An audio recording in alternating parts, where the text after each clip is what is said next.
a nutshell, it does come down to new means of collecting data and then new methods, statistical methods and otherwise, of making sense of that data. So on the data collection side, look, we all have phones in our pockets that we keep within 3 feet, something like 24/7, and those phones are loaded with sensors, accelerometers, microphones, cameras, etc.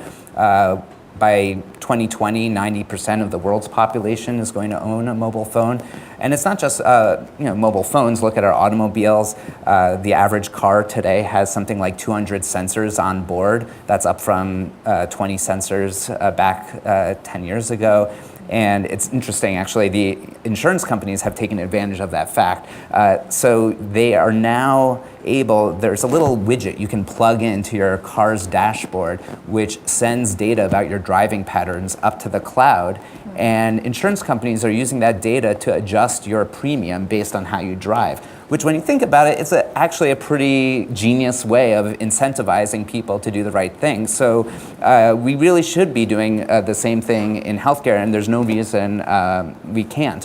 Just to give one other quick example that we've been working on, our texting patterns on our mobile devices. So we all know that when we're sluggish and we haven't had a cup of coffee, we tend to be a little bit slower, and it turns out that that's the case with texting as well.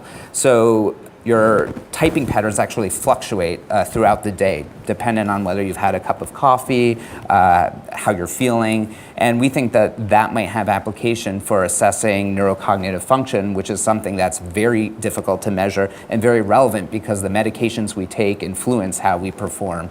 Of course, collecting all this data, that's not the answer. That's half the story. We also need to do a good job of analyzing it. That's why we're an institute full of PhD computational biologists, biomedical informaticians, data scientists, and we're developing fundamental new methods leveraging machine learning, deep learning to make sense of all that data.